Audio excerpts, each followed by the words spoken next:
Buying a home can be one of life's top stressors. And often it all boils down to that all-important home inspection. Everything may look great from the outside, but just one hidden problem can derail the entire deal.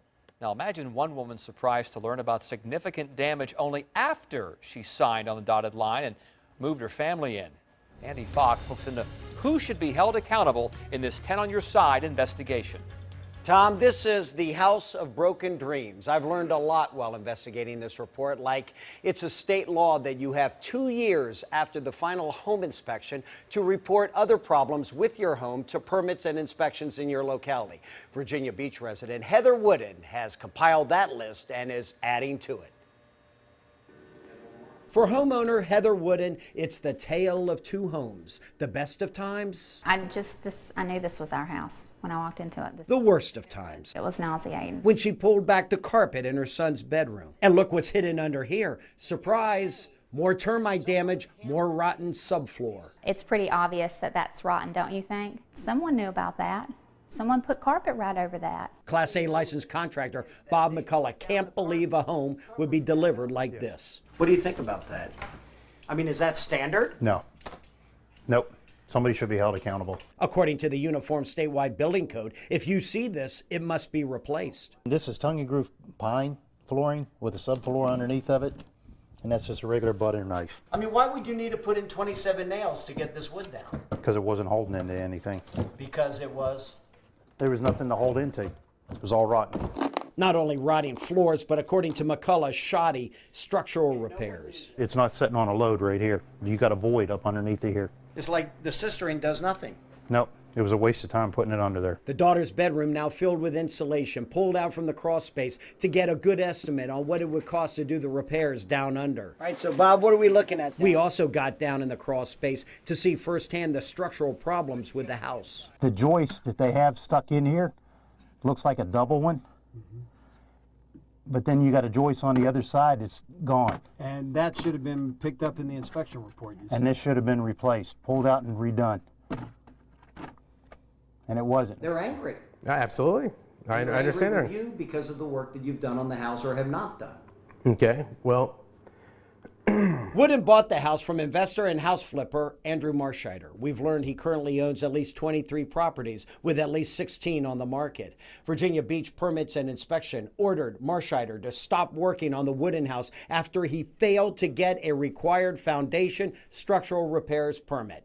Permits and Inspections Administrator Sherry Hayner. We posted a stop work order based on complaints from the owners and our investigation that saw that it did need a permit. Do acknowledge that you do need a city permit to do work on floor and substructure under a house. You acknowledge that. Yes.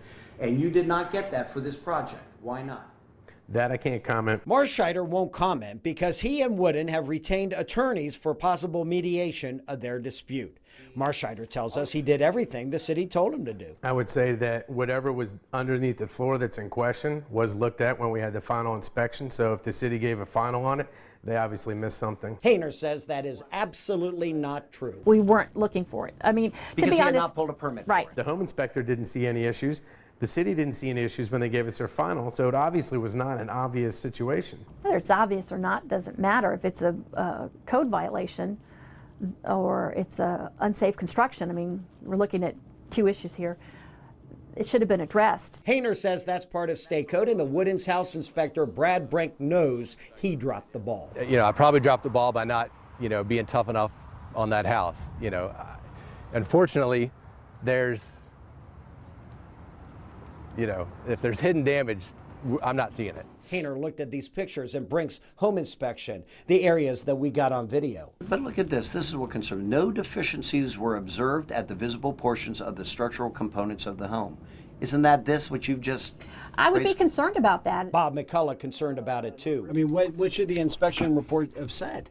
That it wasn't supported correctly. For now, it's the blame game. Marscheider blames Brink's home inspection. I mean, it kills me It absolutely does. And Brink, who has already alerted insurance of a possible claim, blames Marscheider. He says it all goes back to you because you're the guy who owns the home and you're the one who's fixing it up. Then what the hell is his job for? I would have killed that house. I would have turned it upside down. Both sides are trying to find common ground to make things right. I am sorry that they do not feel comfortable in their home, and I would love to find a remedy to where we can work amicably together to make that dream home exactly that, their dream home. The one thing Heather Wooden has going for her, the city of Virginia Beach seems to care about accountability. We will hold the contractor owner, Mr. Marscheider, responsible to get the work done. I'm not asking for the moon. I'm not asking for damages or pain and suffering. I just want him to make right what should have been right to start with.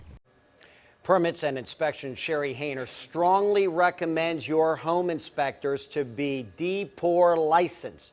DPOR stands for Department of Professional and Occupational Regulation, and it regulates professions like contractors and home inspectors.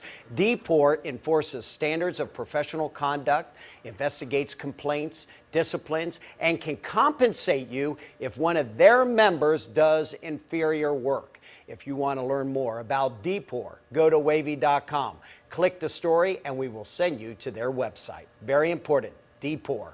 Andy Fox, 10 on your side.